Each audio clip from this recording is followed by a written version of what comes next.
methods of designing the Lacerre hierarchies of low bounds, yes, either using sums of squares or the Boolean theory. And I terminated the lecture yesterday with this theorem, which tells that if you pick an optimal solution, if the optimal solution satisfies this rank condition, then the relaxation is exact, and one can extract the global minimizers. That was the last result I discussed yesterday. And today I would like to give the outline of the proof how to close this. So several things we have to do. So we will have to use this rank condition. So we have to talk about Roman matrices which satisfy this rank condition. What can we do with them and how to deal with them? And in order to extract global minimizers, we will have to solve polynomial equations. So I will, many of the things I will say are rather basic actually, and many of them have been said or briefly mentioned yesterday in other talks, but I will just go through them. Okay, so this is just recalling what is the setting. We have a polynomial P, so yesterday was F2 is P, which we want to minimize over K, and K is solely algebraic given by these inequalities G1, Gm, non-negative, which are polynomials. So just to recap about the notation, so this P bar is the vector of coefficients of the polynomial. X, this notation denotes the vector where you put all the monomials. Infinite means that you take all the monomials, and if there will be a T, it means that you put the monomials of the P and those two. And then the polynomial P, you can write it as the inner product of the vector of coefficients with this vector of monomials. Just a recap of the notation. So what's important, we want to minimize P of X, P, which is the inner product of the vector of coefficients with the vector of monomials, and this X should lie in the set K. Then it makes sense to look at the convex form of this vector of monomials, where we should evaluate at all possible points in K. Let's call this a set C of K. Yes, so the convex form of all these vectors, where we put all the monomials evaluated at all the points in K. And if we have this set, then the minimum of P is just a reformulation. It's just you pick Y in this set CK, and you want to minimize the linear objective functions P dot Y. It's a formulation. So in a sense, you are linearizing your problem. You call Y, you introduce the name Y alpha for the monomial X alpha. So you now have a linear objective functions Py, P dot Y, and this Y should lie in the set C of K. So we have formulated the problem as understanding how can we describe this set C of K. So it's an infinite dimensional set, or yes. you always look at finite dimensional section of it? No, here in the first part of the talk, it will be infinite dimensional. And then next you are going to see we truncate it. But here this infinite is precisely meant to remind that it's infinite dimensional. You said that you take the convex form. Yes. All the vector X and K. Oh, so closure, yeah. That's what you want to say. Yeah, it's correct. Yeah, not all coming from this K. Excuse me. I take the convex form. I take all the Y's, which can be written as a finite convex combination. And it's a convex combination of finite many points in K. But then, as you said, you may get into troubles with topology because there are many topologies in infinite dimension of vector space. I'm not going to talk about it. If you take the closure of the convex cell. I mean, if you replace one point by a finite convex combination, it is a correct identity. I'm not going to answer. So in this convex or closure, there might be points, but are not exactly coming from K, which are not. I take only those coming from K. And to take with, if you complete this thing with taking some convex form, some points in C infinity of K are not a vector. No, they are not going to be. No. It's a convex combination. But this is and then linear. the infinitesimal on this ring is still The minimum is the same as taking the minimum of the source. Because it's convexity. So you minimize a linear objective function over a finite set of terms. This is this point, this vector. You have a cloud of points, and you minimize a linear objective function over this cloud of points. This is the same thing as minimizing over the convex one, because the linear objective function is convex. Yeah? So you have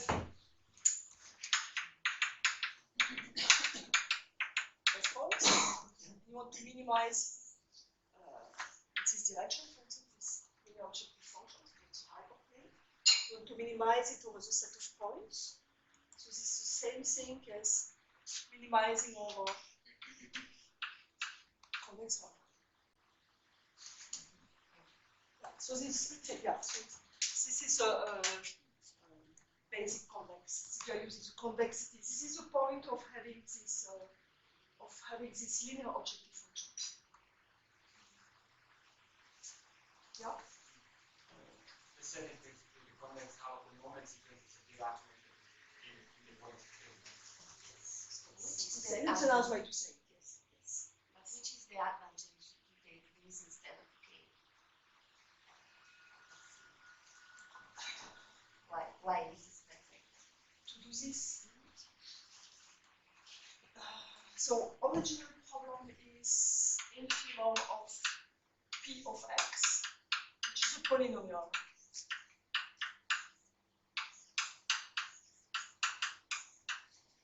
So this is a polynomial. You don't know how to handle a polynomial. So you try to linearize the problem.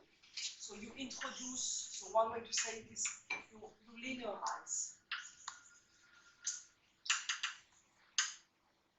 You introduce a name, y alpha for this, so then it becomes infimum of P y. And then, so far there is no advantage, because it's a reformulation. So I have replaced the difficult problem with another. So far there is nothing happening now. So it is convex one. And this is alpha. So far there is no advantage, because of course I have a hard problem which I rewrite. So the next problem is hard. But so the idea is that now we are going to look at this set and we are going to reformulate it, so I can give already the answer. So this Tk is going to be the set of 1 having the property, so it's convex one, so the first coordinate is 1, because all these vector it's real, so it's 1. And then you have to express that. So let me write the answer, and then you are going to work towards the proof. So this will be this. Okay. And this important additional property, which will be that the rank is 5. This will be the characterization. So this we saw already yesterday. And the only additional thing which we put is that it's the moment matrix should be finite rank, and this comes because you take y, which is a convex whole of finite objects, so the moment matrix should be finite rank. The one direction is clear, but the point is to show that it's in absolute conclusion. So this is a reformulation, but at least it let appear this finite rank condition, and so far we still don't know how to optimize on this, because this is the original problem. But then you are going to put the truncated with this, and you will see how this finite rank condition comes into play. Sorry for allowing you questions.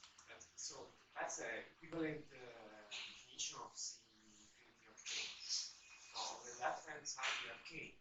On the right hand side where K really wrong. So here I have K, and here I have K hidden here. So This y is a convex combination of these Dirac measures at point in K, these guys. These things should lie in K. And these two conditions are enforcing that y is a convex combination of this stuff here coming from K. The coming from K is... That's a G, sorry. This is a GJ. Oh, okay. This is a GJ, which is forcing the points to be in K. Sorry. No, it's okay. So this is the goal of the first couple of slides, to explain how to show this. So one, this is clear. No, this is clear. And the only one to be proven is this one. Yes? Okay. So, point 3, which we will go to, is this characterization, which is going to go. We need to go to this characterization. And to reach this, we need to understand a few more properties about normal matrices and about the kernel. And the most important property is that the kernel behaves like an ideal. This is what we are going to see.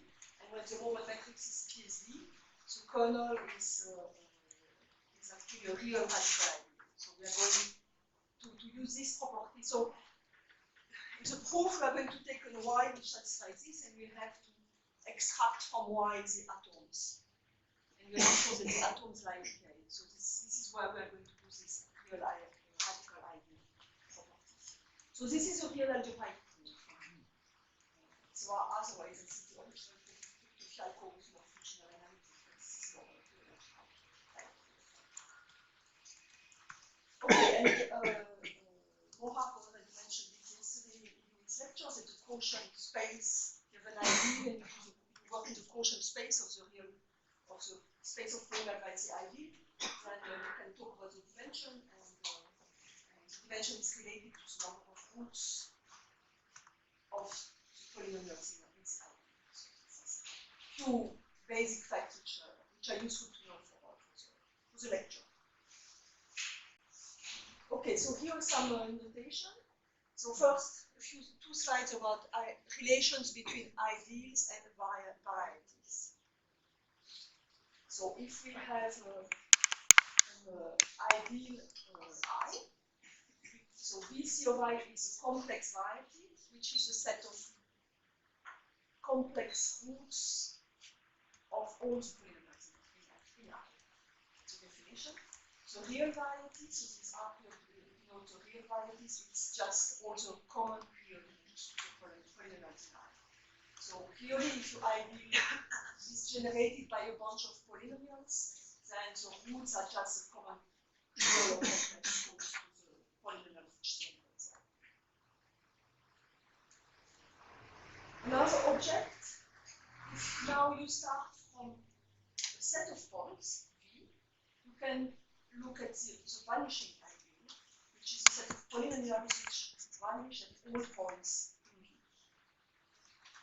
So either you start from an ideal and you go to the variety, or you start from a set of points and you get an ideal which is a vanishing ideal. Okay?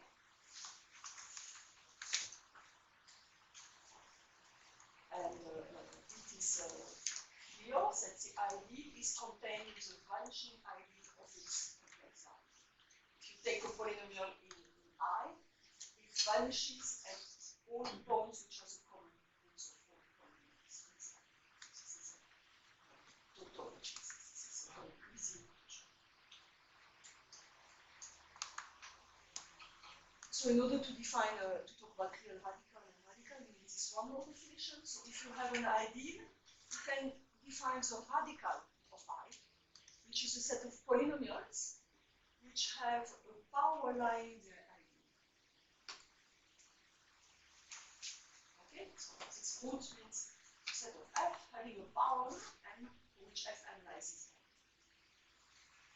So there is an easy inclusion between this object. So we first have the ideal which is contained in its radical, because as it's clear, just take n is 1. And the radical is contained in the vanishing ideal at all the complex roots, because if Fm is its ideal. So Fm vanishes at any point in variety, so F vanishes at any point in variety. So these are all easy inclusions. And here, here is an example showing that you don't always have equality here in the last inclusion. For example, if you take the ideal generated by x squared, it has one root, which is the origin. So x lies in the radical, because x squared lies in the ideal. But x doesn't lie in I also, so this is I also. So this is saying that the first inclusion is not it's a mistake. Because actually the second inclusion talks about so what we see on this example is that the root is multiplicity.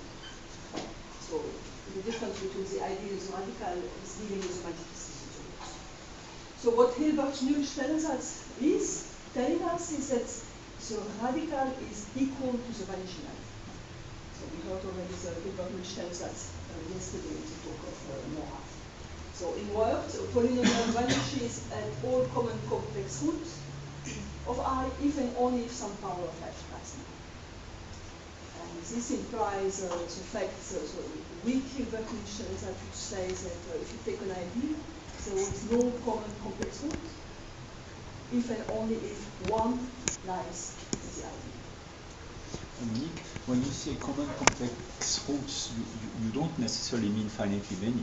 No, this is totally, this is general. It's not only a union of points, it could be curves or whatever. Yes. This is a basic fact of computer algebra. Okay, and you say that the ideal is radical when you have equality in the first inclusion, when I is equal to root I, or in other words, when I is equal to its vanishing ideal.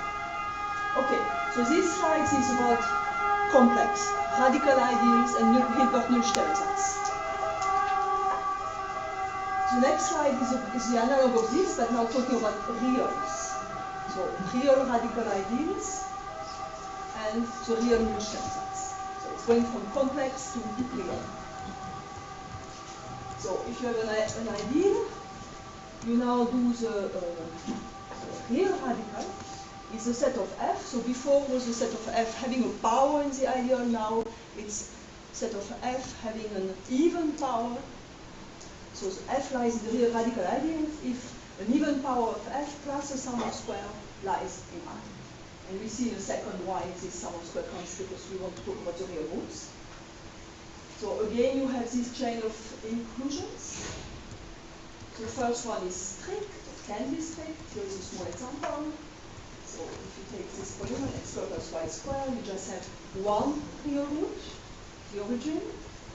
And x and y lie in the real radical by the very definition, but they don't lie in I. And here comes the analog of the Hilbert-Null-Stellensatz for the real case. This is a real Null-Stellensatz which says that you have equality between the real radical and the vanishing ideal at the real variety.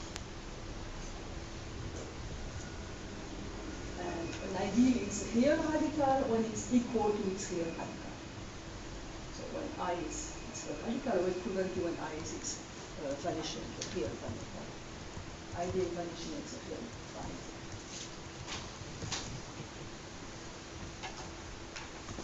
Any question?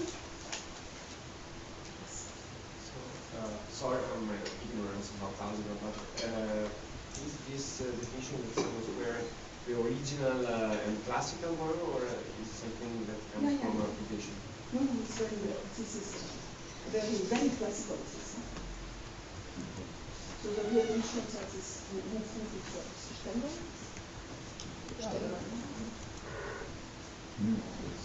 One century after you, but anyway.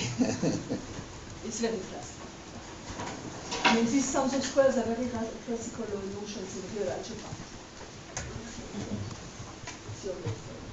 No, anyway, classical means maybe 80 years after Hilbert. It's the 70s, no? Yeah, Steinberg exactly. is the 70s of the 20th century. So but maybe you say 8 years after Hilbert. But Hilbert no Stellensatz is 1880, and this is the 1880, one. so 1887, you say? So, Mm. so it's not the 70s. This is 97. Which century are we it's talking about? one century after Hilbert, almost. Okay, so these are really very basic classical things. And they're going to come into the picture because the kernel of PSD moment matrix is going to be real radical. So that's problem. Yeah, so here is a nice to know fact how to deal, how to recognize that the ideal is radical. A nice to know fact also is that if you have a real radical ideal whose real variety is finite, then in fact it's a complex variety. So the real variety is going to be complex variety. And another useful fact to know, I mean easy fact also, is that if you have a finite set of points, you can find interpolation polynomial points. So if you have V a finite set, there exists interpolation polynomial PV, which means that PV evaluated at another point is PV evaluated at V is 1, and PV evaluated at another point is 0. Because this is also very well known, but they will be important for our discussion. And the last thing is that if your V is closed under conjugation, then these interpolation polynomials can be chosen to have real coefficients. So this will be also, so for us the V later will be the complex variety of a set of real coefficient polynomials. So then the complex variety is indeed closed under conjugation. You can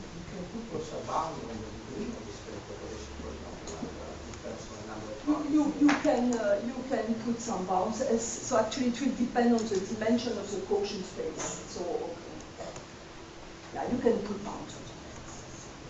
You can write them more explicitly. I don't have it in mind. They are related to the regularity. I mean, you can write them up explicitly, these polynomials.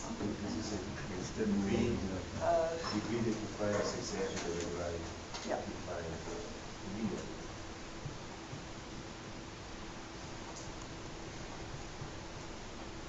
Okay. Quotient algebra is playing an important role. It's also a very it's a crucial object which plays an important role here. So what is a quotient algebra? So you have an ideal, you are going to work in the quotient algebra, which means that two polynomials are the same if the difference lies in the ideal. So we deal with cosets. So coset of f is f plus I, which is f plus any polynomial in I. So you can do addition, you can do scalar multiplication, it all works well, it is well defined because I is an ideal. And so quotient algebra is a vector space, so we can talk about its dimension, which in our case will be finite, most often, and then we can talk about having a linear basis. Just to fix ideals, a linear base means that I have polynomials B1, B2, etc., having the property that every coset is a linear combination of the BI in a unique way, or in other words, every polynomial can be written as sum of lambda BI plus some Q, which lies in the ideal.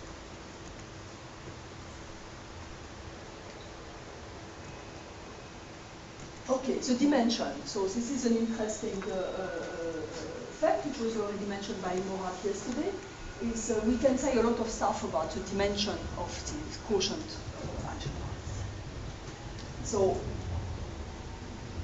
let's take, okay, so here I should have said, because I should have said that I am assuming that the complex variety is finite, because I say let us take interpolation polynomials at the points in the variety. So the variety better be finite to be able to do this. So if the variety is finite, and we take interpolation polynomials, then these are very easy things to see that the set of interpolation polynomial actually give you linearly independent elements in this quotient algebra. It's just in So this already tells us that the dimension is at least the cardinality of the variety. And let's look maybe the last one. And when the ideal is radical, it's actually a basis of.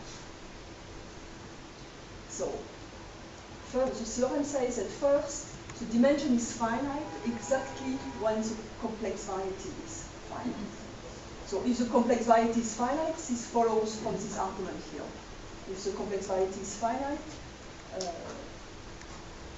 this you have to do a little bit more. But this is not too difficult example to show. So the dimension is finite precisely when the complex variety is finite. On top of that, the dimension is at least the cardinality of the variety. So this follows from the first item, which said that the interpolation polynomial gave linearly independent element in the quotient. And the dimension can be larger, but it's the same exactly when the ideal is radical. So when the ideal is radical, we already have it here. That the interpolation polynomial gives you a basis. And the number of interpolation polynomial is exactly cardinal. So anyway, to make a long story short, in our setting, the ideal is going to be real radical, so it's going to be radical. It's going to be finite, have a finite variety. So we will always have that the dimension of the quotient algebra is equal to the cardinality of the variety. So this, we will be in the nice setting where everything is as easy as possible.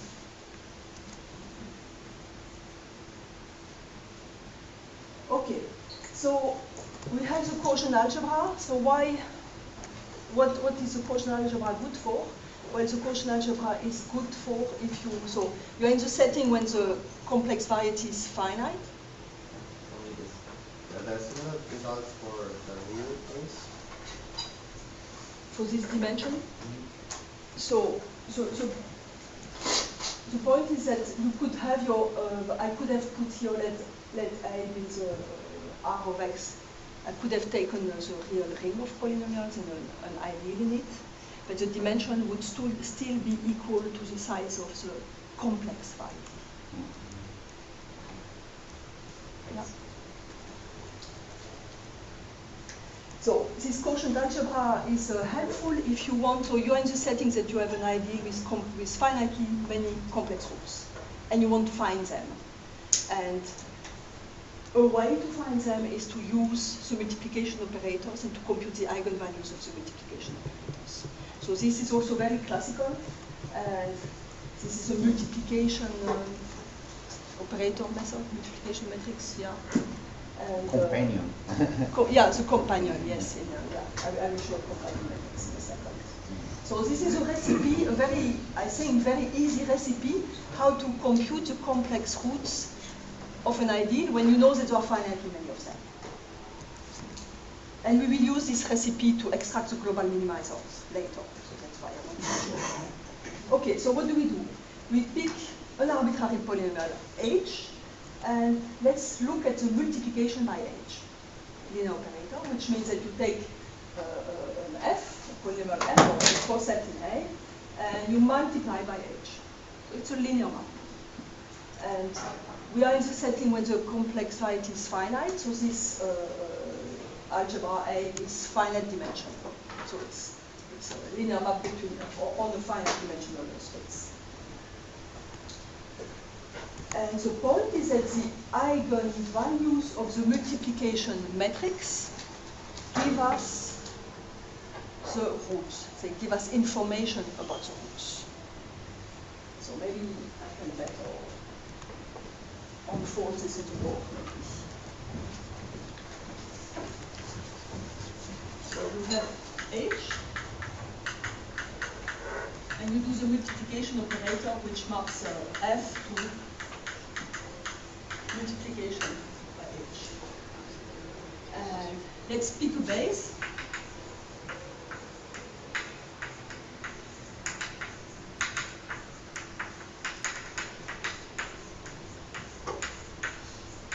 Of the algebra. So you know that assumption is that VC is finite, so the dimension of A, which is let's call it M, the dimension. So I can take now, let's call MH, the matrix of the multiplication operator in the base.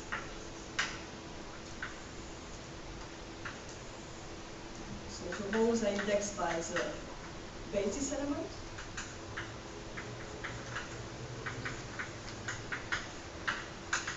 And the column is going to be corresponds to multiplication of element bj by h. So I express, so the column here will be the coefficients which you get when you express hbj in the base. So let's call them, say, h.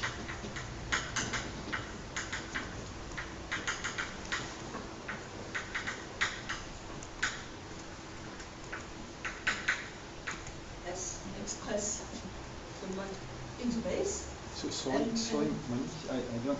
So this notation of square braces. This is the coset. So if I okay. Coset, this is the coset. Okay. So, yeah. Of F. I was confused by the use of the notation with the, you know. Okay. The coset. Yeah. Sure. Yes, here it's a coset. Yes. So then this matrix, so this is MH, will have entries in the column will be MH.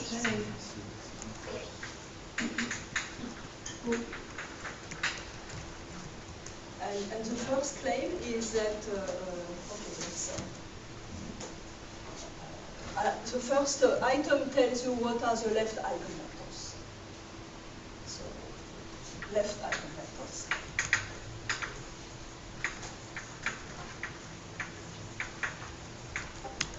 So what you do, you take a point in variety, and you create a vector out of it, which consists of the evaluations of the basis element. There are many brackets, I'm sorry.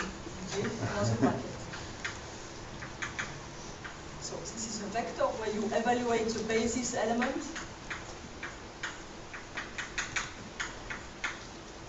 And you get a vector. And now the claim is that this is the left eigenvector. So, put it on the with eigenvalue h of b.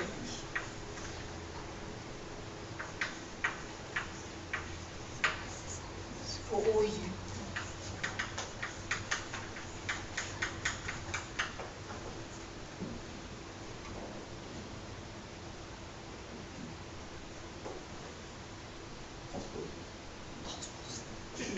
Thank you.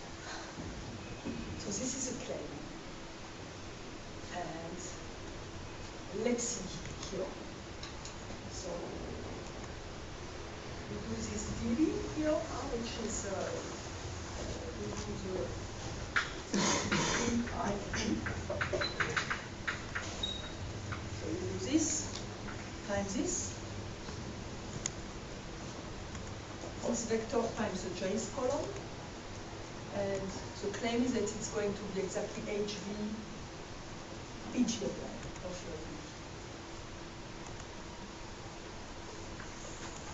So this is here my vector VV transpose, and I take, I'm just calculating the. So what do you get if you do this? You get the sum.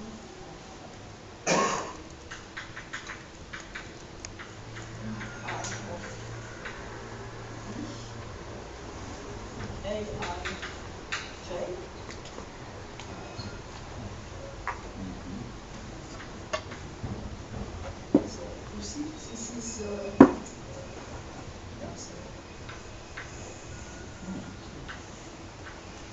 let's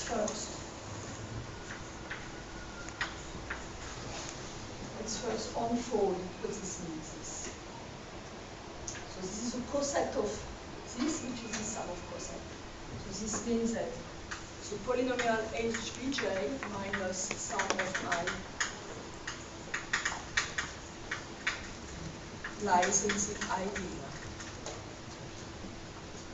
It's in identity in the quotient algebra, so this means that this minus this lies in the ID. So if this polynomial lies in the ID, it vanishes at all the points in the variety.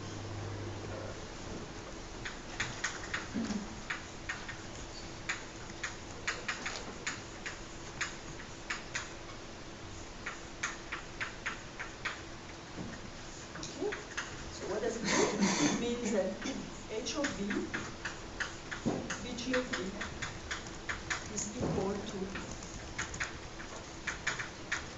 bj of v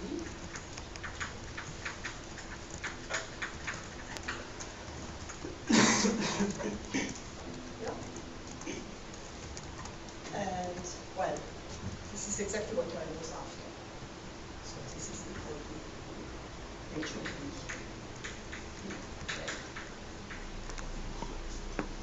So the fact that this the very definition actually of the multiplication matrix is giving me this identity, which is exactly telling that this vector is a left eigenvector for eigenvalue h of v. This is really just applying the definitions.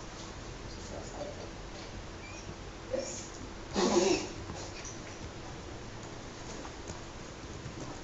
So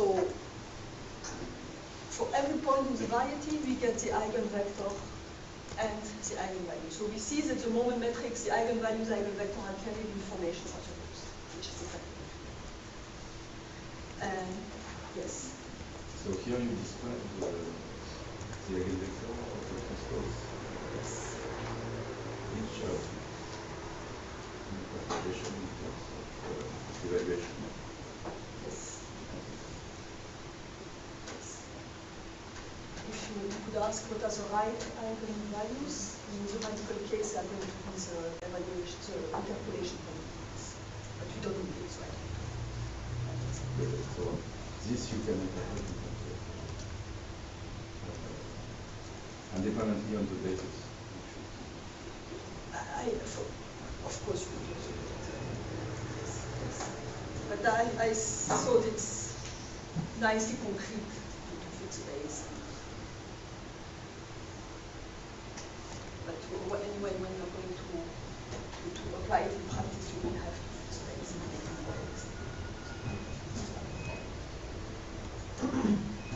Sorry. What if the variety is an honest one? It's not finite. With infinitely many points. Maybe we we leave do this for- for next talk. There's No, I mean still these a- things don't work, no? I mean all what I'm saying now is for finite values. It's really you're entering a different. Well, what you ask is still a dream, I think. Just my opinion. Factorize multipliers. Okay.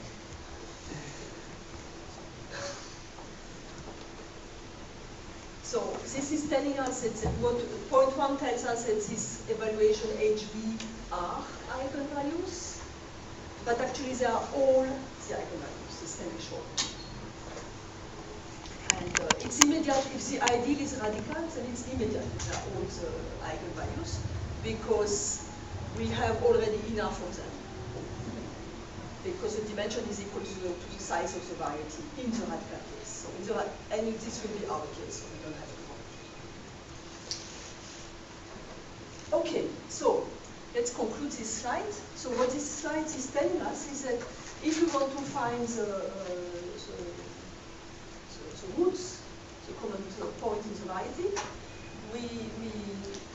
so a way to do it is to select well your age.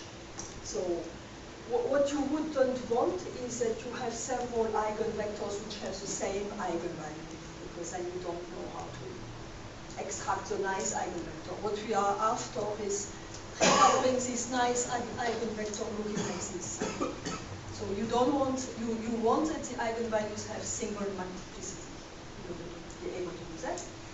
And to reach these single multiplicities of the eigenvalues, what you can do is you pick up H well, you just take a random linear polynomial, and then with high probability, all the evaluations of H at the point V are going to be pairwise distinct.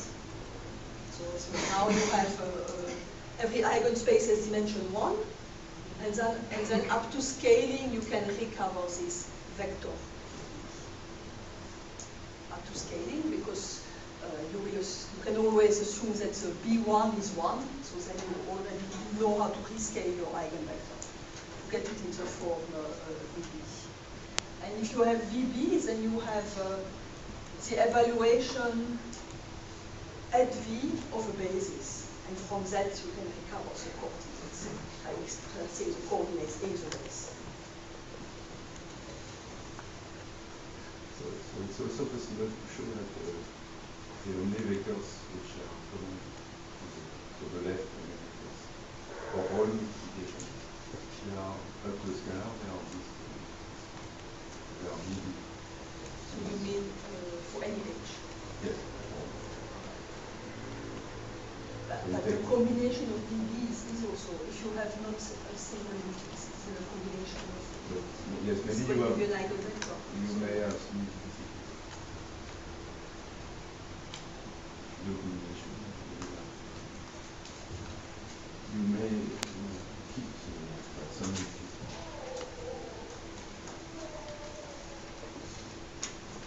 But for us, the ideal will be, so it's maybe avoid all difficulties, because we will anyway be in the simple case. Okay, so companion matrix, this multiplication matrix is actually the companion matrix. So here's a simple example to illustrate this. So univariate case, your ideal is this generated by this polynomial. So, well, we know the roots, 1, 2, 3. We want to find them. So it has 3 roots, 1, 2, 3. What is the base of the quotient space? Well, in the quotient space, x3 is equal to 6x squared minus 11x plus 6. So a base is formed by the cosets of 1 x and x squared. And here is a multiplication matrix. So you express x in the base, so 1 here, x squared in the base, you get a 1 here, and x3 you get 6 minus 11. So just using the fact that this polynomial is equal to 0 in the quotient. So this is known as a companion matrix. And the determinant, and you can easily verify easily what I claimed over there. So you can see that the 3 eigenvectors are going to be of that form, 1 b squared for the in this case, doesn't that completely with eigenvalue of this matrix that corresponds to solving having the roots of the original polynomial? Yes. I'm sorry. Yeah, it's exactly this. Yes. This is exactly what the companion matrix is doing. It's finding the roots of the polynomial. I mean, to find the eigenvalues, not the question that to find the roots of the original polynomials. So you have to. No, there are alternative ways, like the QR method uses it's plenty in linear algebra of techniques that you can compute eigenvectors without knowing. That's the powerful of the method. Yeah, computing eigenvalues you have numerical algorithms which don't use the knowledge of the roots. Yes, indeed. Thank you. Yeah, so that's a point. Huh? So eigenvalues are rather simple to compute numerically. So when dedicated algorithms to that.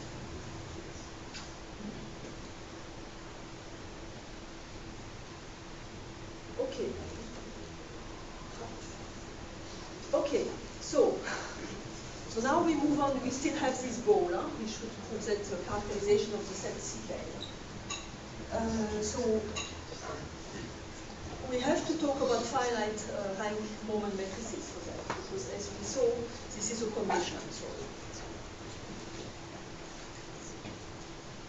this is a recap of the old notation. I think it's nothing.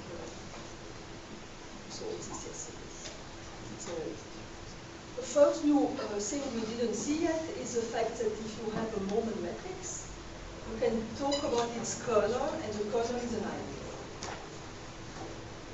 So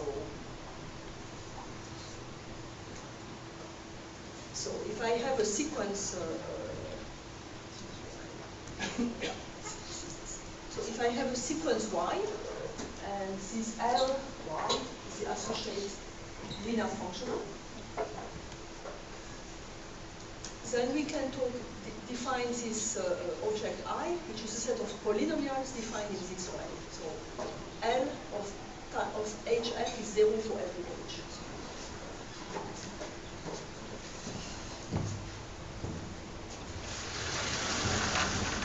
So y.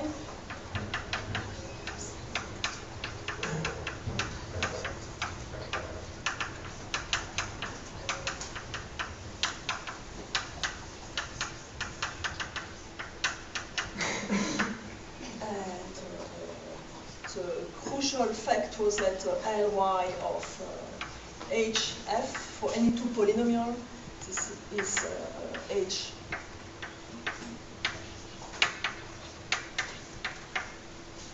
So this is jumping between the moment matrix and the linear functional. So equal. So then we can look, make sense to talk about when is a polynomial f in the kernel. Well, it's, by definition, if you have this which is equal to 0,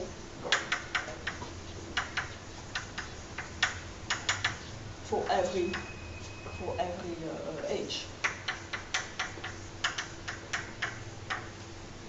And this is exactly what's the definition of this object I over there. So I is a set of polynomials which are in the kernel. That's the definition of I. And first property is that it is an ideal. I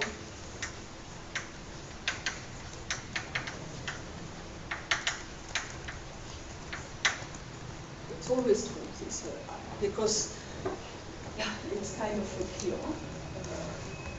If f is in the kernel, then gf is in the kernel for every g. Because L of h gf is equal to L of h g. And f was in the kernel, so this is equal to 0 for every choice of whatever multiplier with g. So the kernel is an ideal. Nice property is that it's a real radical ideal when the moment matrix is PSD.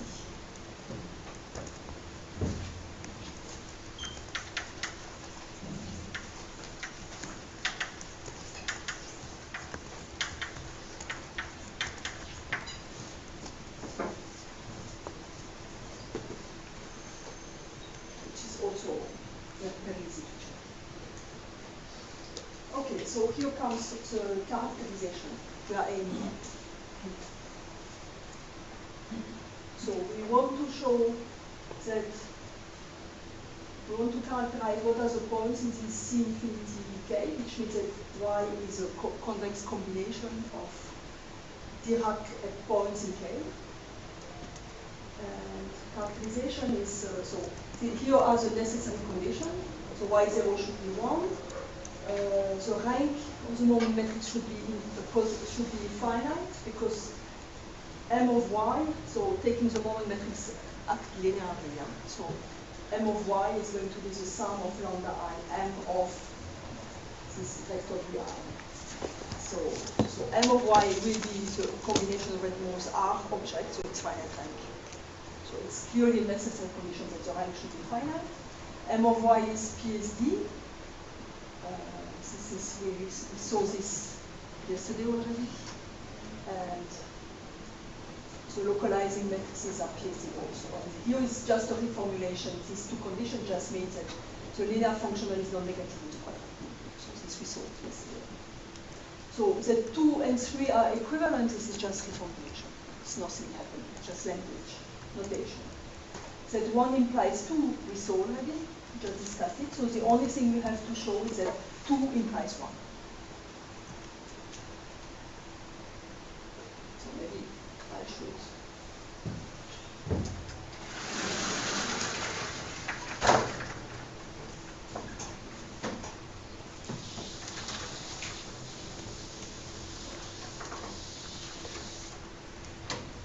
we assume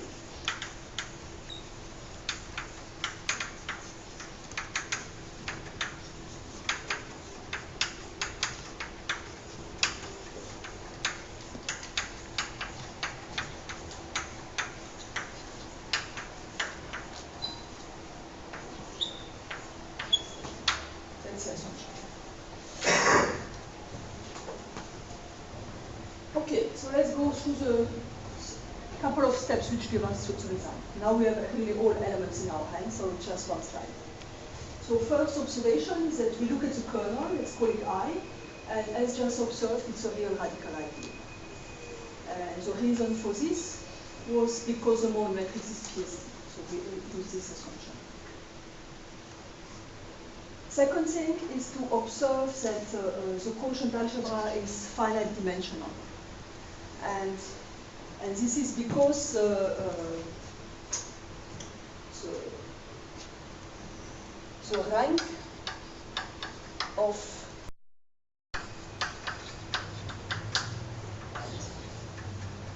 yes. So this thing is the evaluation at VI. So this is a linear map corresponding to Z vector. So this is a question mark. This. So there are two linear forms, and I want to show they are the same. So it's enough to check they are the same if I pick a polynomial in I, in the ideal. So if P is in, so maybe let's call this L prime. So I want to show L is L prime. So it's enough to check that they agree if I pick a polynomial in P, and that they agree if I pick a base, one of these interpolation polynomials. And it all works. So if you evaluate Ly at a polynomial in the ideal, if P is in I, then you get 0, because P is in the kernel, and L prime at P, if you evaluate this guy at a polynomial in the ideal, you get 0. Because the polynomial in the ideal vanishes at all these little points. So you get 0. And otherwise, it's enough then to check it that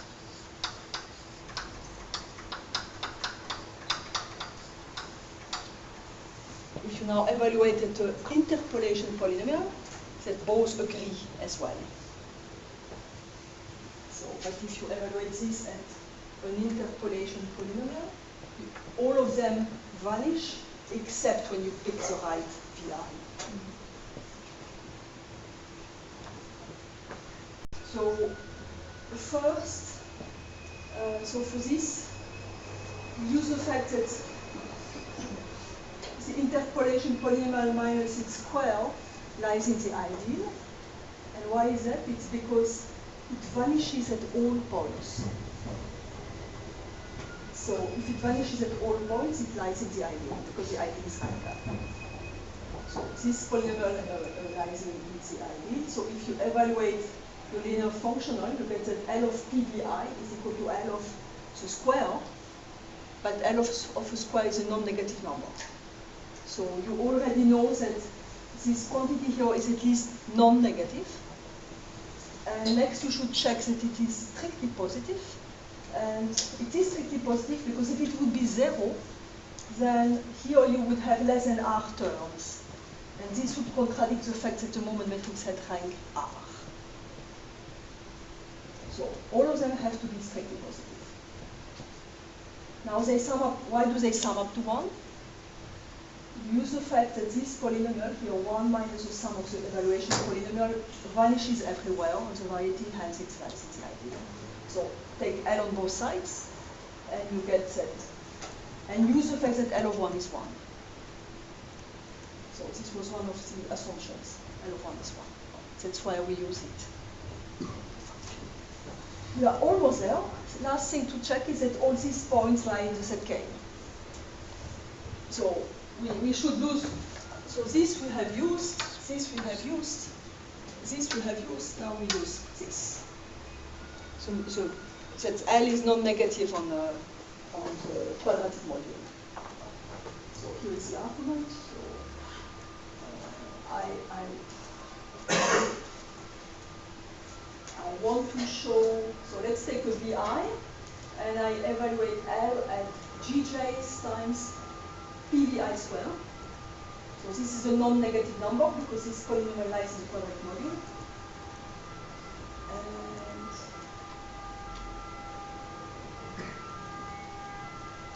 And then you use the fact that L is this combination of evaluations, and you get this quantity. Now we know that this scalar is strictly positive, so this implies that Gj evaluated at Vi should be non-negative. So that's it. So this concludes the proof. I don't think you like the proof. So so if the rank of this Monique matrix capital M is finite, then there is this R atomic measure that Which is here, yeah. which is here, but is it the only one? It is the only one. It is the only one. Yes, it is the only one. Yes, yes, yes. So this is really the essentially due everything to Curto-Fialco. The result is originally from Curto-Fialco. They didn't have this proof, but they have a different proof, but this is the result. And I have a question.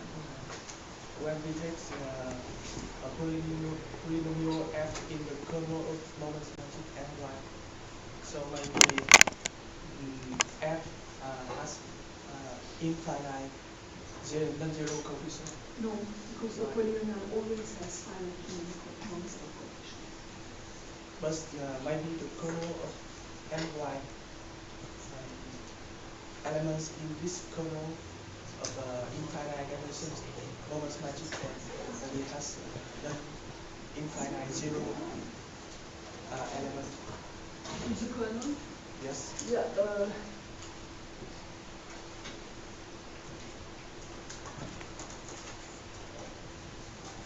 No, but the kernel lies in a finite dimensional space, no? So I'm confused. It's the idea.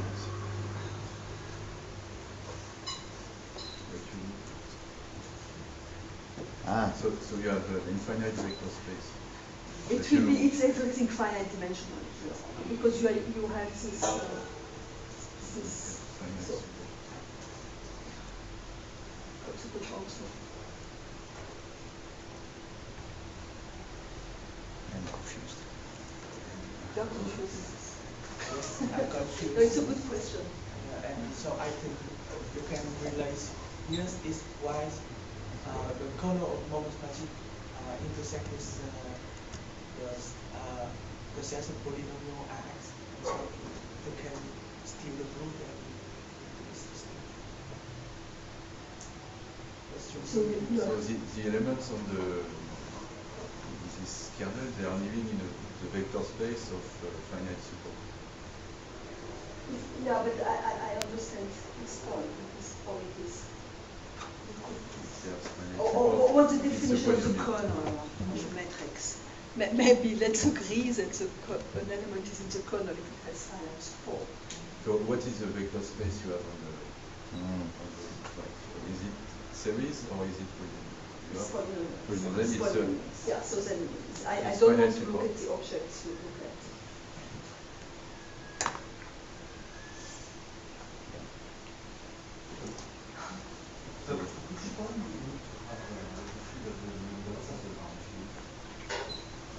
Which one do you have to use the elements? If you start with polynomials with rational coefficients, you can also define real radicals inside zeros. But now the real radicals would be inside the polynomial ring of polynomials with rational coefficients. And then would everything work the same? I don't dare to say yes. We would have to look at all the small arguments. What is exactly needed at this time. depends what you want to mean by the thing, because of course you will not explain that you want the clue. This is why I'm asking. Yeah, oh yes, yes, it's a good point, yes. Nowhere you will gain this, yeah, thank you. You don't have a rational instance. There is nothing which is going to tell you that you're going to be rational. How are you going to enforce it? Or unless you would have unless you would have a result here which tells, which you can claim that if blah blah, then BC lies in the rational. No? This is a place where no way.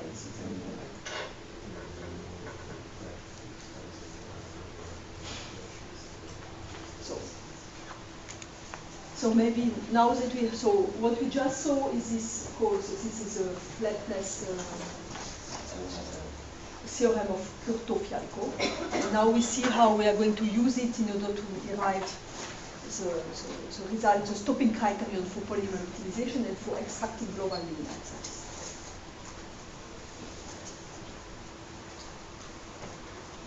So we saw, just now we saw that if you take a moment matrix, infinite, the kernel is an ideal. Very nice. And now we will have to deal with truncated moment matrices. When you deal with relaxations, they are finite matrices, so they will be finite moment matrices. So you cannot say that the kernel of a finite moment matrix is an ideal. It makes no sense. But it behaves almost like an ideal. So this is the goal of this lemma, which says that suppose we have a moment matrix, MS, which is a flat extension of its previous order one. So this is, that now for the rest of the talk, the flat extension condition is going to play a crucial role. And this was the condition which was assumed for the stopping criterion. So I assume that I have a moment matrix MS, whose rank is the same as rank of MS minus 1. And under this claim, the kernel of MS behaves like an ideal, which means if you take a polynomial in the kernel, you multiply it by G, as long as you don't go over the degree S, which is the size of the matrix, then the product remains in the kernel. So it's as much an ideal, truncated ideal as it can be. And this will be the crucial property. Proof is not difficult.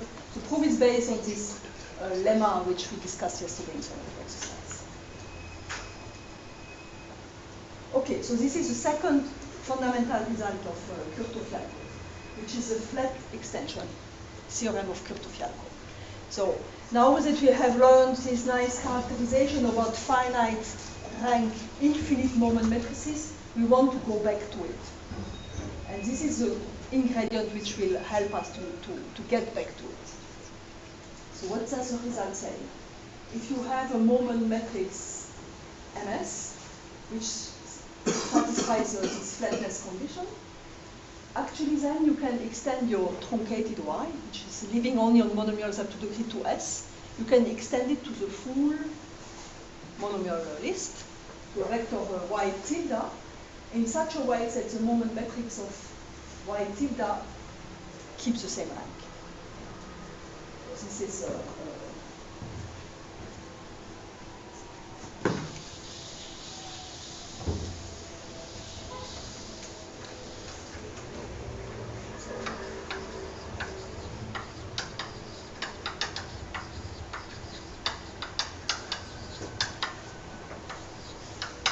here Y is living in a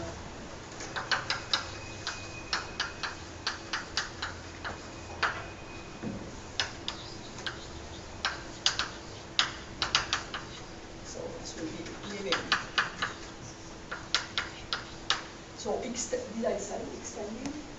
Yeah, extending. So it means that the first entries coincide with Y, and then you have to find the new entries.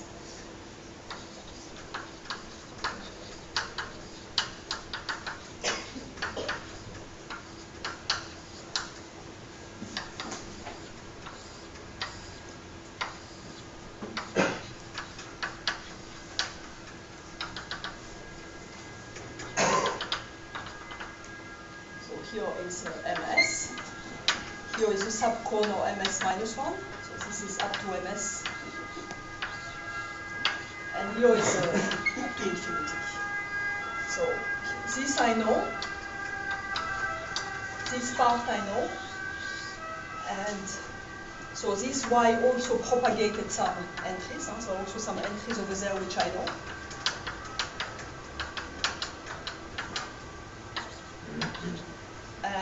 And there are many question marks, of course. There's a Y tilde which you have to find. And you are asking yourself how to fill in the question marks in such a way that you get a big moment matrix whose rank is the same as what you started with. You don't want the rank to increase. And so that protocol is that you can do this. And yes?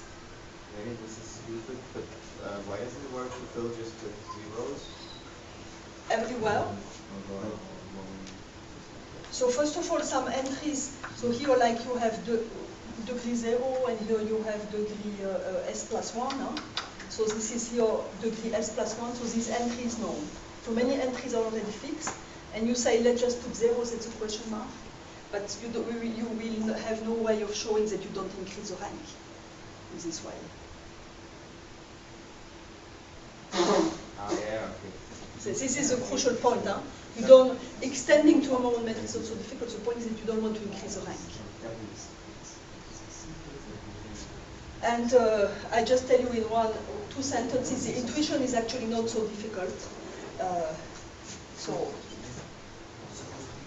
you have to express a new column as a combination of the old columns. Yes, that's what you have to do.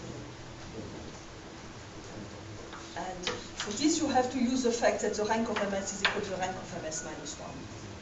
So pick a monomial here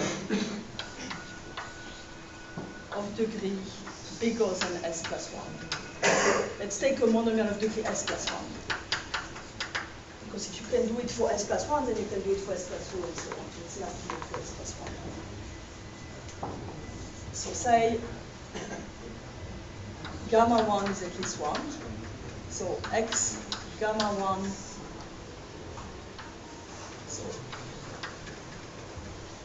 So you say if gamma 1 is bigger than 1, there is an x1 living in gamma. So you take it out. So what this thing is doing. So now this guy has degree S. So he's sitting here.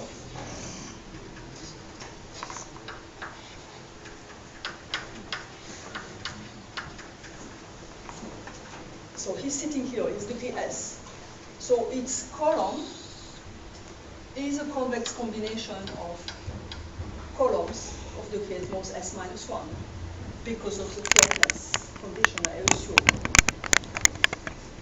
So I don't want to, it's a combination of degree S minus 1 at most.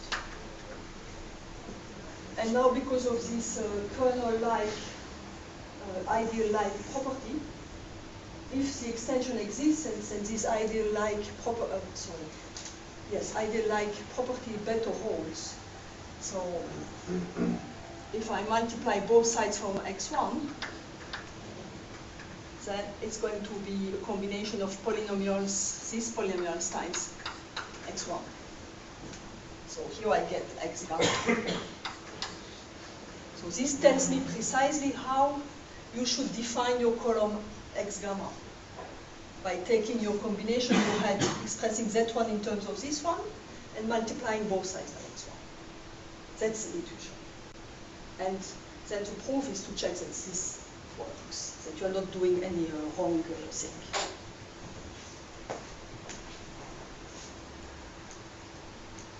Okay.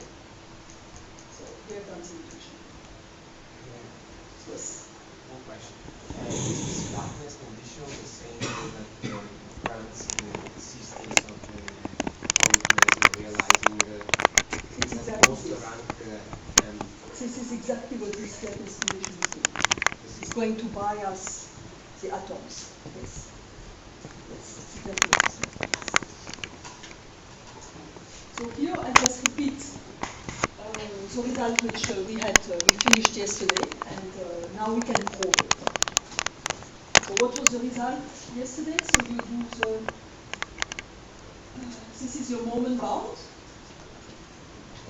and you assume the flatness conditions at a sufficiently deep level. So now we can erase this.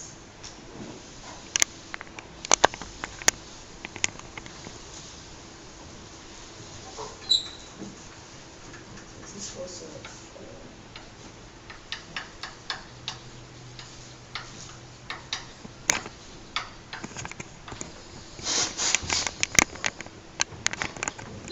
I write here what we assume.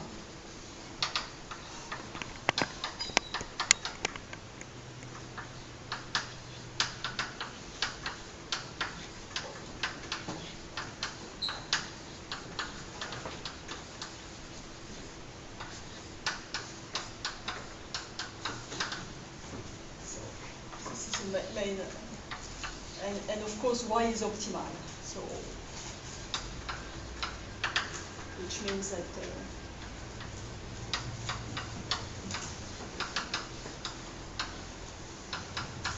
it's optimal, so the value is the optimum value, and it's feasible.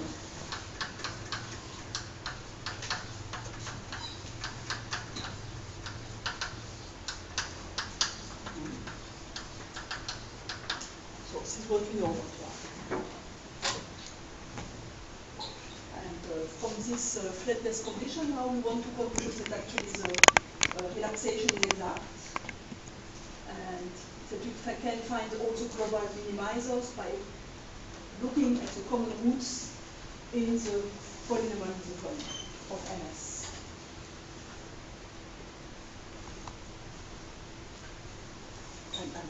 No, it's okay. You still have 15 minutes. Yeah, take your time. So is the statement clear?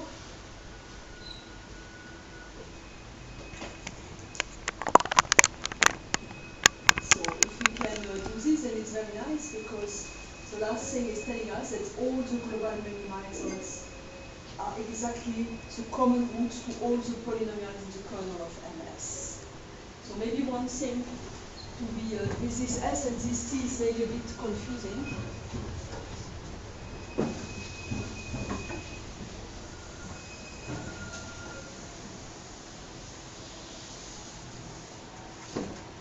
So your MT is indexed by degree T at most. And what this rank condition is saying is that it could be that S equal T holds already, this would be fine, but it's sufficient that this rank condition holds for at least some S. So you have this is S, and here you will have S minus dk. And that is the rest. This is S. And then will be the rest up to T here.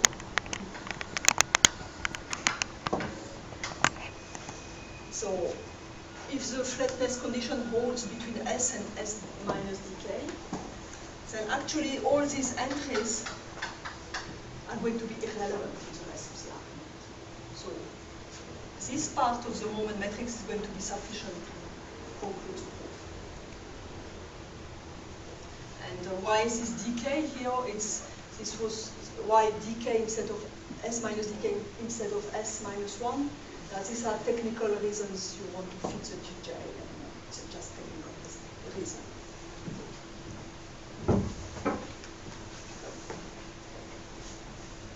Okay. Sorry.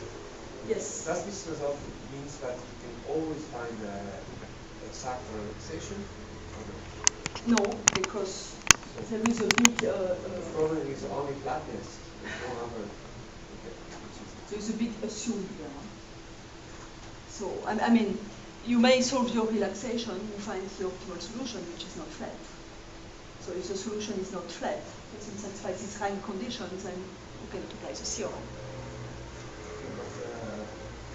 And there will be situations when the flatness conditions can never happen. So this is not solving everything, but often it happens in practice. In polynomial optimization, these are exceptional cases, however. When it happens When or it not does happen. not happen. When it does not happen. It's generic. Generically, it happens. Yes, it has been proved, for instance. That generically, the space of coefficients of your polynomial optimization problems, it happens. This flatness extension. Okay, I think to know how make this result be okay with Chackle theorem. So for any measure, you have can always find a small support. Yeah, but the point is that you need to have a measure, a representing measure. Okay. If you have a representing measure, there is no discussion. You had hope. The point is that you need to have a measure. Yeah. And what the is moment problem may be just vectors. The vector moment is just a vector, and yes. there is no measure. You don't know if it comes from a measure exactly, because it's relaxation. Exactly. This whole technology is a set of conditions which ensures you that your vector has a measure. The whole question is actually having a key argument which tells you my y has a representing measure. So this buys you, it has a representing measure, and on top of that it has a finite atomic measure, and on top of that the atoms are the global numerators. But you could come up maybe with another set of conditions which this would be, if you are able to come up with a set of conditions, if blah blah, then y has a representing measure supported on k, then you can also conclude that your bound is exact.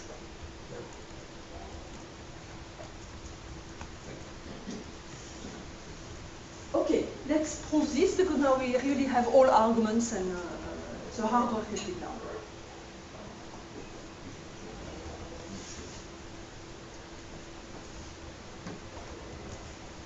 Okay, so the first thing we do, so we have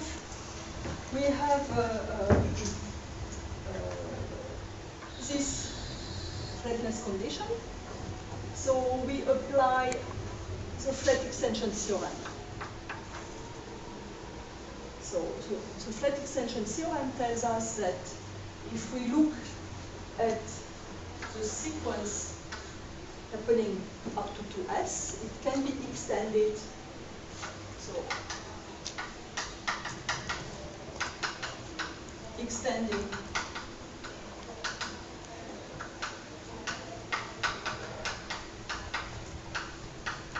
I don't care about that. Forget about this. So the flat extension theorem gives you an infinite sequence extending everything leading up to the V2S in such a way that the moment matrix of y tilde has the same rank as MS. That's a flat extension theorem.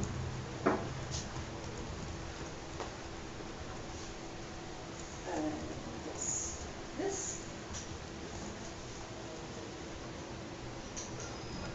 Okay, so now we can talk about, we have an infinite moment matrix again. So this helps us, this y tilde, because we now have, we can talk about the infinite moment matrix y tilde. So I have put down some other stuff here. So this is not anymore, so now it will be m of y tilde. And here I have put some y tilde outside. This is now my infinite moment matrix I can discuss. So we can look at its kernel. It's a real radical ideal, because if you extend a PSD matrix to an infinite moment matrix of the same rank, then it skips PSD, so you are in a nice setting. It's finite dimension. It gives you a finite dimensional algebra, the quotient space, because of the flatness. The rank doesn't grow, so you get this quotient algebra is finite dimension equal to the rank of the matrix. This R from the beginning, the R of all matrices. So now we have this big moment matrix, M of y tilde, which is PSD and has finite rank. So we can apply the first result, which is gone, but this was the first result which said if you have an infinite moment matrix of finite rank, then so this was this characterization of the set C infinite C of k. So this is what I am now using. So now we can just deploy everything. So we know that the complex variety of the ideal consists of exactly R points which are all real. So y theta is a combination of these vectors. This is just a description of the set that we have. So this is the definition of the set C of k, item B, and this is talking about y tilde. But you wanted information about the original sequence y. So what you do is you just restrict to the entries, and here, you restrict to the entries up to the Q2S. And this is what is written here. So you have, so here is, you are able to say that the sequence comes from an atomic measure supported by points in K. This is what this is saying. But this you can claim only for the entries y alpha up to the Q2S. But this is sufficient for concluding. You don't care about what is above S, above 2S. Okay, so from this now we are done. So maybe that's the last thing I want to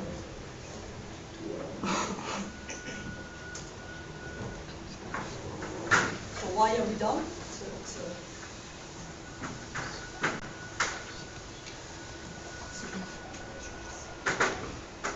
So we know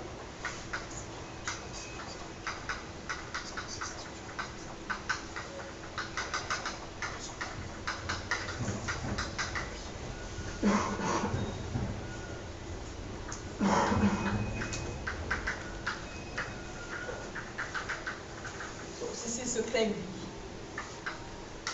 Claim B, which follows from this previous theorem we proved. Okay, and now we are done, because why are we done? So remember, Y was an optimum solution, so which means that the bound P mon T is equal to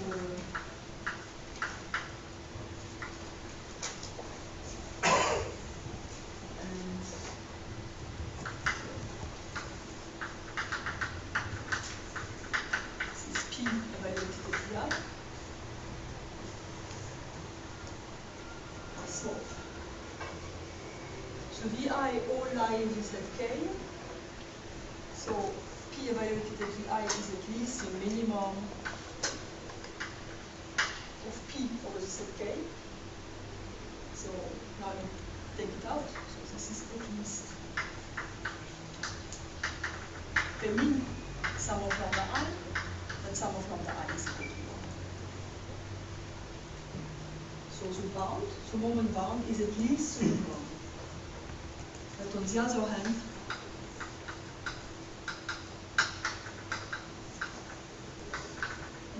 the moment bound is always below the minimum. So now we get equality throughout.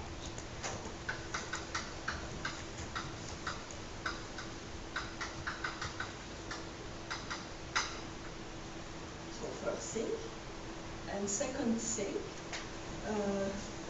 you have this inequality becomes an equality. You have equalities throughout. So here we had said that this was at least a minimum, and this guy were positive. So actually you also have here an inequality. So and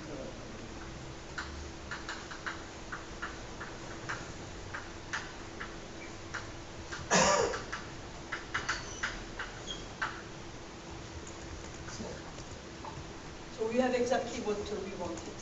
The bound is exact, finite convergence, and the points, the atoms are all global minimizers. So are you doing that the atoms in all numbers, or just there is one? Which is So, which says this? Oh yeah. So there was the last thing which says that if you choose your y in such a way, your optimal solution in such a way that its moment matrix has the largest possible rank among all optimal solutions, which you can do. So let's now assume that if you picked value y, then you find all the optimal solutions.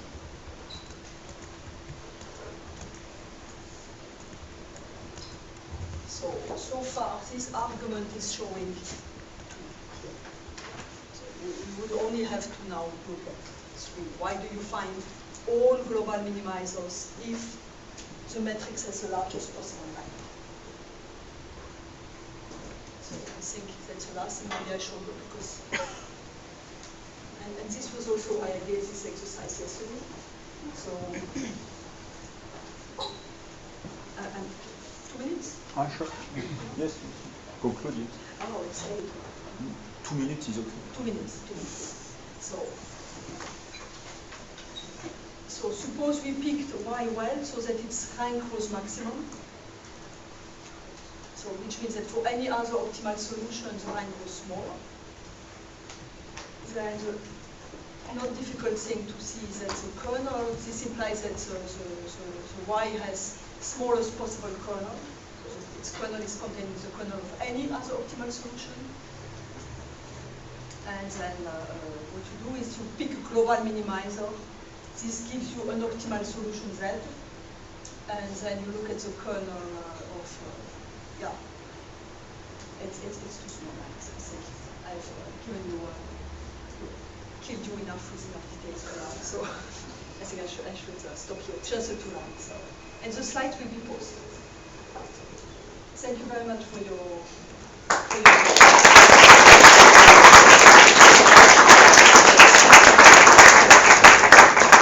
Maybe I can add also that Monique, some 10 years ago now, 11 years actually, wrote a very nice 100-page long survey of these results in a very clear way. So if you liked our lecture, I think you liked the written version of it. It was published in 2009 in a book, the chapter. Yes. So have a look at our webpage, you'll find it. I think it's called Moments, Sum of Squares, Positive Polynomials. All these words are over there. You'll find it easily here. So. Other questions to Monique? We need coffee. We can make a comment. Yes. Okay, so when you take a y and you look at the finite vector that you get, starting with the measure, then what you do is essentially to pick points, and you have points, you consider coordinates of the points, coordinates of the second parallelism map of the point, and so on, all together. So you stop at a certain degree. This is more or less the idea of the Hilbert function that I mentioned at the beginning in my talk. The difference is that you work over the real, while you work over the compass. So in the compass you can only consider the span, the dimension of the span, and this is all. You have the convex of, which is something deeper in the sense of the real. So it's a sort of considering, however, a function which is very close to the real. Now my question is, can you have some insight about the minimal number for which you have flatness? This should be linked to the degree of interpolating polynomials. And for instance, there are some properties which in the compass case are important. That is, you have a certain degree, you have interpolation polynomials for all the points in your set of points. But there is a predetermined, there are other invariants. For instance, the so-called Kelly-Butler invariant, which is very important in the compass case. The Kelly-Butler invariant means that you have, for that degree, you have no, is the biggest such that you have no interpolation polynomials for any point. I mean, you want interpolation polynomials for all points, for any point. But if you have interpolation for no points, this is another invariant. I think that these two invariants, the Kelly-Butler number or the degree, the minimum degree for which you have interpolation polynomial for any point, should be, I mean, something which we can construct about for S. So I was asking if you have bounds for this flatness. Maybe one can get bound by going through Some a priori bounds. some arguments which are used. Probably you are probably very correct, because the interpolation polynomials are popping up at many places. So this is probably it's a good remark. Thank you. So the minimal degree you can expect is this minimal degree of the interpolation technique. Yes, I think that is strictly connected to regularity. And it is equal. It is exactly regularity. I don't know if the Kelly-Baccarat number, which means that your set of points is quite uniform in sorting sense. For instance, I mean, it's different to have points, many of them in linear subspace on one side, which means you have an interpolating polynomial for one point of degree 1, or a set of points which is very uniform. You should make a big difference in E. And so, I mean, in that case, probably when the points are very uniform, or at least uniform up to some degree, then this S can be lowered somehow. If this is just what happens in the complex case, I don't know. Probably there will be more than that entering the bound.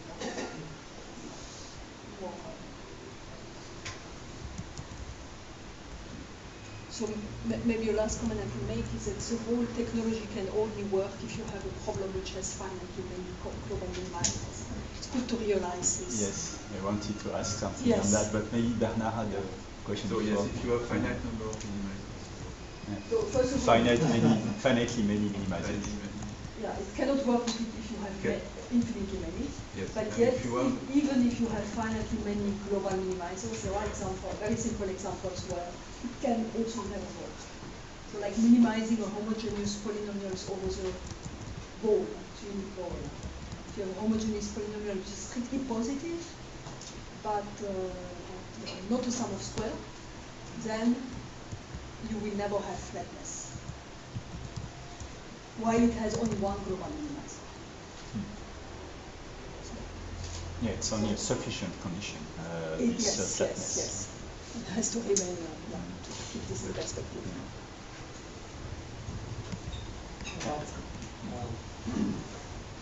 I look at these kind of conditions only looking at the moment matrix written with monomials, because the sphere, I mean, you're kind of taking into account too much basis on your. So I was talking, the example I mentioned was a ball, no? Was a ball. And everything is done with monomials, but you could also use another base. Huh? So you can also do moment matrices with respect to another base. Huh? Up to a change of base. And this is the basic theory, but these things have been extended in many directions, by Bernard. Instead of looking at a full moment matrix indexed by all monomials up to a degree T, which looks like you kill it's enormous big, then you can make much more sparse bases. So there are many extensions in many directions of what I discussed. This is just a basic theory. So in the case the variety of global minimizers is positive dimensional, so not zero dimensional. Do you expect the rank to behave as a polynomial whose degree is this dimension? Yeah, so that's the Hilbert function. Yes. I look at Bernard who knows these things better. But what is known about that right now? So you expect, so the rank, as you shown, stabilizes, it means behaves like a polynomial of degree 0 eventually. Yeah. So this is linked to the Castle, I let you. So, yeah. There are results on that? Or, whether the rank of the moment matrices, if you have a way to detect that it behaves like a polynomial of degree D, then it's a sufficient condition for the variety of global minimizers to be an algebraic variety of degree D, of dimension D, sorry. So kind of flat extension. For the positive dimensional case. We don't know yet. And say less or equal. Sorry? Less or equal than equal. Equal than equal. Yeah. So we have Boltzmann regularity, which is like the least increase you can. You can have. And when you reach this least increase, I think the description. So you get the ideal defining the variety. Okay. Good. So maybe I think that now Monique deserves a little break, and we as well. Many thanks again, Monique, for your efforts.